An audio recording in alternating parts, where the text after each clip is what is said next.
Hello ಕರ್ನಾಟಕದ ಸ್ಪರ್ಧಾರ್ಥಿಗಳಿಗೆ ನಮಸ್ಕಾರಗಳು. ಈ ವಿಡಿಯೋದಲ್ಲಿ ನಾವು ಕರ್ನಾಟಕ PDO ಮತ್ತು ವಿಲೇಜ್ ಅಕೌಂಟೆಂಟ್ಗೆ ಸಂಬಂಧಪಟ್ಟಂತಹ ಕಂಪ್ಯೂಟರ್ ನಾಲೆಜ್ ಪ್ರಶ್ನೆಗಳನ್ನು ಡಿಸ್ಕಸ್ ಮಾಡೋಣ. ಸೊ ಅದಕ್ಕೋಸ್ಕರ ಇದು 25ನೇ ವಿಡಿಯೋ ಆಗಿದೆ. ಹೊಸದಾಗಿ ಬಂದಿರೋರು ಚಾನಲ್ಗೆ ಸಬ್ಸ್ಕ್ರೈಬ್ ಮಾಡಿಕೊಡ್ರಿ ಮತ್ತು ವಿಡಿಯೋನ ಆದಷ್ಟು ನಿಮ್ಮ ಫ್ರೆಂಡ್ಸ್ಗೆ ಶೇರ್ ಮಾಡಿ. ಡೈಲಿ ಬರ್ತಾ ಇರ್ತಕ್ಕಂಥ ಈ ವಿಡಿಯೋನ ನೋಡ್ತಾ ಇರಿ. ಸೊ ಮೊದಲನೇ ಪ್ರಶ್ನೆ ಏನು ಹೇಳುತ್ತೆ ನೋಡಿ. ಈ ಪೈಕಿ ಯಾವುದು ದ್ವಿಮಾನ ಸಂಖ್ಯೆಗೆ ಉದಾಹರಣೆ ಆಗಿದೆ ಅಂತ ಕೇಳಿದ್ದಾರೆ.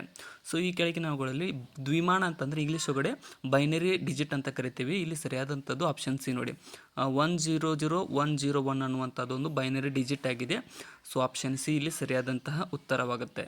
ನೆಕ್ಸ್ಟ್, ವರ್ಕ್ಶೀಟ್ನ ಮೂಲ ಘಟಕವು ನೀವು ಡೇಟಾವನ್ನು ಎಕ್ಸೆಲ್ನಲ್ಲಿ ಸೇರಿಸುವಿರೋ ಅದು ಏನಾಗುತ್ತದೆ ಅಂತ ಕೇಳಿದರೆ. ಸೊ ವರ್ಕ್ಶೀಟ್ನ ಮೂಲ ಘಟಕವು ನಾವು ಡೇಟಾವಲ್ಲಿ ಎಕ್ಸೆಲ್ನಲ್ಲಿ ಸೇರಿಸೋದಕ್ಕೆ ಆಪ್ಷನ್ ಎ ಸೆಲ್ ಅಂತ ಕರಿತೀವಿ. ಸೆಲ್ಗೆ ನಾವು ಡೇಟಾವನ್ನು ಸೇರಿಸ್ತೀವಿ.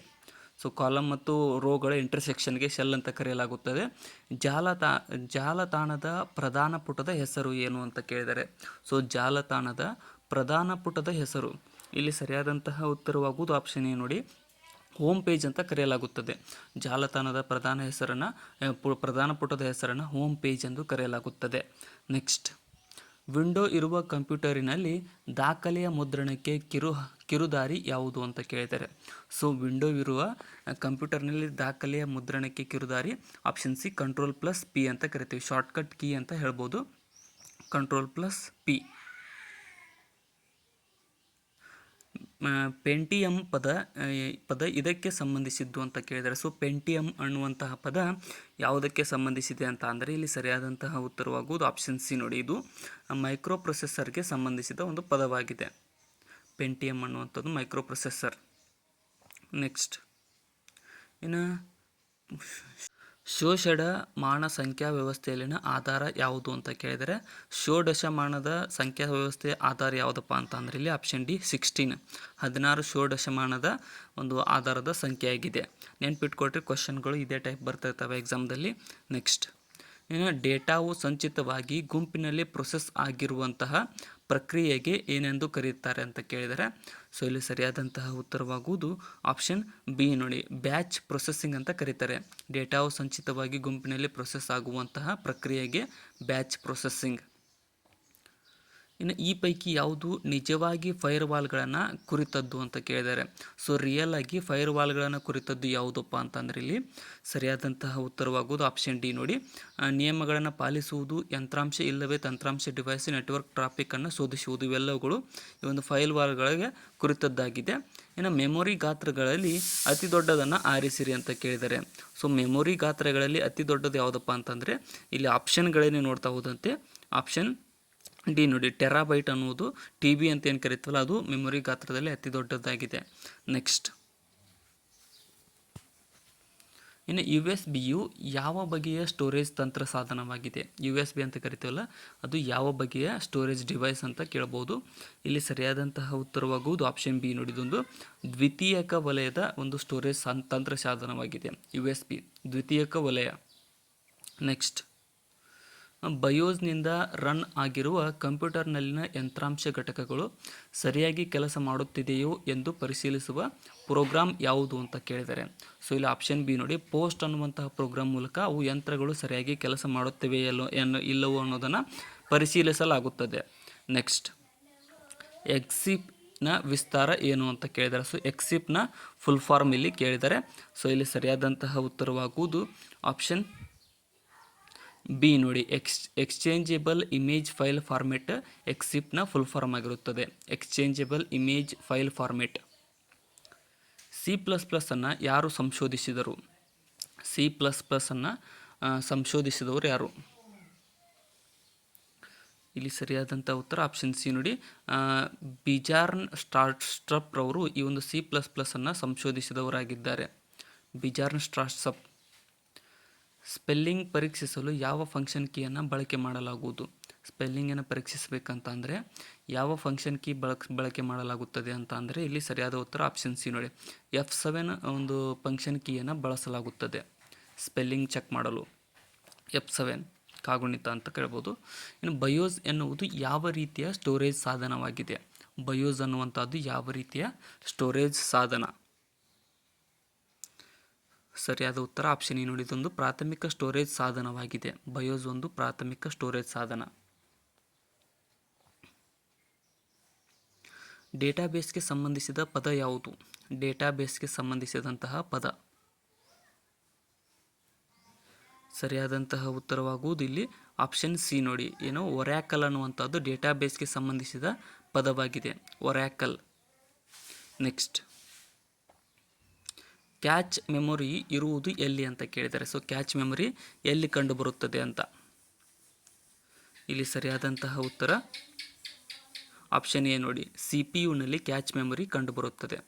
ಕ್ಯಾಚ್ ಮೆಮೊರಿ ಕಂಡುಬರೋದು CPU-ನಲ್ಲಿ, ನೆನ್ಪಿಟ್ಕೊಡ್ರಿ. ನೆಕ್ಸ್ಟ್, ಇನ್ನು CU ಯಾವ ಬಗೆಯ ಭಾಷೆಯಾಗಿದೆ? ಸಿ ಅನ್ನುವಂಥದ್ದು ಯಾವ ಬಗೆಯ ಭಾಷೆ? ಸರಿಯಾದಂತಹ ಉತ್ತರ ಆಪ್ಷನ್ ಬಿ ನೋಡಿ, ಇದೊಂದು ಥರ್ಡ್ ಜನರೇಷನ್ ಉನ್ನತ ಮಟ್ಟದ ಭಾಷೆಯಾಗಿದೆ. ಥರ್ಡ್ ಜನರೇಷನ್ನ ಉನ್ನತ ಮಟ್ಟದ ಭಾಷೆ ಸಿ ಅನ್ನುವಂತಹದ್ದು. ನೆಕ್ಸ್ಟ್, ಈ ಗುಂಪಿನಲ್ಲಿ ಹೊಂದದೇ ಇರುವಂತಹದ್ದು ಯಾವುದು? ಯಾವುದು ಈ ಗುಂಪಿನಲ್ಲಿ ಹೊಂದದೇ ಇರುವುದು?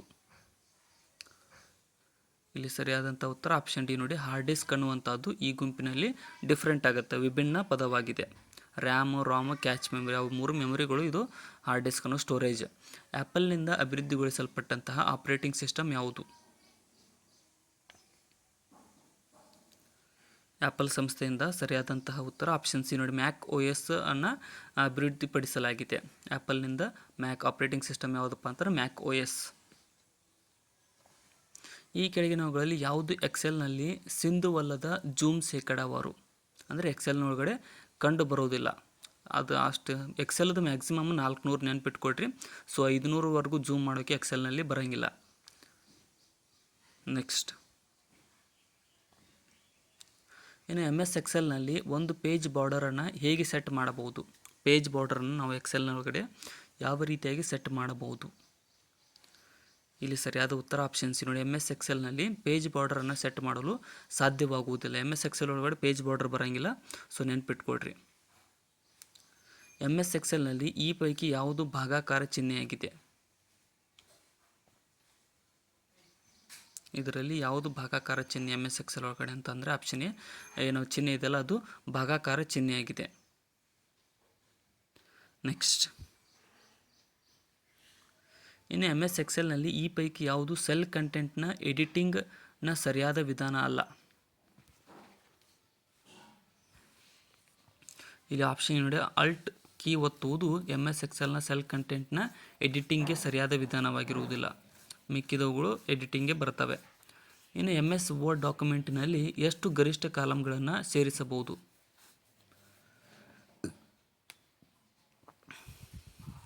ಇಲ್ಲಿ ಸರಿಯಾದಂತಹ ಉತ್ತರ ಆಪ್ಷನ್ ಬಿ ನೋಡಿ, 45 ಡಾಕ್ಯುಮೆಂಟ್ ಕಾಲಮ್ಗಳನ್ನು ಈ ಒಂದು MS ವರ್ಡ್ ಡಾಕ್ಯುಮೆಂಟ್ನಲ್ಲಿ ನಾವು ಸೇರಿಸಬಹುದಾಗಿದೆ. ನಾರ್ಮಲ್ ಟೆಂಪ್ಲೇಟ್ ಆಧಾರಿತ ಹೊಸ ವರ್ಡ್ ಡಾಕ್ಯುಮೆಂಟಿನ ಡಿಫಾಲ್ಟ್ ಫಾಂಟ್ ಗಾತ್ರ ಎಷ್ಟು? ಇಲ್ಲಿ ಸರಿಯಾದಂಥ ಉತ್ತರವಾಗೋದು ಆಪ್ಷನ್ ಸಿ ನೋಡಿ, 12 PT ಅನ್ನುವಂಥದ್ದು ನಾರ್ಮಲ್ ಟೆಂಪ್ಲೇಟ್ ಆಧಾರಿತ ಹೊಸ ವರ್ಡ್ ಡಾಕ್ಯುಮೆಂಟಿನ ಡಿಫಾಲ್ಟ್ ಫಾಂಟ್ ಗಾತ್ರವಾಗಿರುತ್ತದೆ, 12 PT. ನೆಕ್ಸ್ಟ್, ಇನ್ನು ಈ ಕೆಳಗಿನವುಗಳಲ್ಲಿ ಯಾವ ಲೈನ್ ಸ್ಪೇಸಿಂಗ್ ಅಸಿಂಧು ಅಂತ ಕೇಳಿದ್ದಾರೆ. ಸೊ ಲೈನ್ ಸ್ಪೇಸಿಂಗ್ ಯಾವುದು ಅಸಿಂಧು ಅಂತ ಅಂದರೆ ಆಪ್ಷನ್ ಸಿ ನೋಡಿ, ಇದೊಂದು 3 ಅನ್ನುವಂಥದ್ದು ಲೈನ್ ಸ್ಪೇಸಿಂಗ್ನ ಅಸಿಂಧು ಅಂದರೆ ಬರಂಗಿಲ್ಲ ಅನ್ನಂಗೆ. ನೆಕ್ಸ್ಟ್, ಮ್ಯಾಗ್ನೆಟಿಕ್ ಇಂಕ್ ಕ್ಯಾರೆಕ್ಟರ್ ರೆಕಾಗ್ನೈಸರ್ ಒಂದು ಸರಿಯಾದ ಆಯ್ಕೆಯಿಂದ ಬಿಟ್ಟ ಸ್ಥಳವನ್ನು ಭರ್ತಿ ಮಾಡಿ. ಇದೊಂದು ಆಪ್ಷನ್ ಬಿ ಇನ್ಪುಟ್ ಯೂನಿಟ್ ಆಗಿದೆ. ಮ್ಯಾಗ್ನೆಟಿಕ್ ಇಂಕ್ ಕ್ಯಾರೆಕ್ಟರ್ ರೆಕಾಗ್ನೈಸರ್ ಒಂದು ಇನ್ಪುಟ್ ಯೂನಿಟ್. ನೆಕ್ಸ್ಟ್, ಯಾವ ಪೀಳಿಗೆಯ ಗಣಕಯಂತ್ರಗಳಲ್ಲಿ MS ವಿಂಡೋಸ್ ಮತ್ತು MS DOSಗಳನ್ನು ಅಭಿವೃದ್ಧಿಪಡಿಸಲಾಗಿದೆ? ಇಲ್ಲಿ ಆಪ್ಷನ್ ಡಿ ನೋಡಿ, 4ನೇ ಪೀಳಿಗೆ 4th ಜನರೇಷನ್ ಕಂಪ್ಯೂಟರ್ಗಳಲ್ಲಿ MS ವಿಂಡೋಸ್ ಮತ್ತು MS DOSಗಳನ್ನು ಅಭಿವೃದ್ಧಿಪಡಿಸಲಾಗಿದೆ. ನೆಕ್ಸ್ಟ್, ಕೆಳಗಿನವುಗಳಲ್ಲಿ ಸಿ ಭಾಷೆಯಲ್ಲಿನ ಟೋಕನ್ ಯಾವುದು?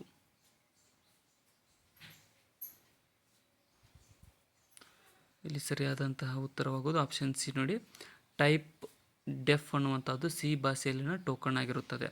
ಸೊ ಇಲ್ಲಿಗೆ ನಮ್ಮ ಇವತ್ತಿನ ಕಂಪ್ಯೂಟರ್ ನಾಲೆಜ್ ಪ್ರಶ್ನೆಗಳು ಮುಕ್ತಾಯಗೊಂಡಿದ್ದಾವೆ. ಕೊನೆವರೆಗೂ ನೋಡೋದಕ್ಕೆ ಎಲ್ಲರಿಗೂ ಧನ್ಯವಾದಗಳು. ವಿಡಿಯೋನ ಆದಷ್ಟು ನಿಮ್ಮ ಫ್ರೆಂಡ್ಸ್ಗೆ ಶೇರ್ ಮಾಡಿ, ಸಬ್ಸ್ಕ್ರೈಬ್ ಮಾಡಿರಿ. ಮತ್ತು ಏನಾದರೂ ತಪ್ಪನಿಸಿದರೆ ಕಮೆಂಟ್ ಸೆಕ್ಷನ್ದಲ್ಲಿ ಕಮೆಂಟ್ ಕೂಡ ಮಾಡಿ. Thank you so much. Description ಒಳಗಿರತಕ್ಕಂಥ ನಮ್ಮ ಚಾನಲ್ನ ಲಿಂಕನ್ನು ಕೂಡ ಫಾಲೋ ಮಾಡಿಕೊಡ್ರಿ.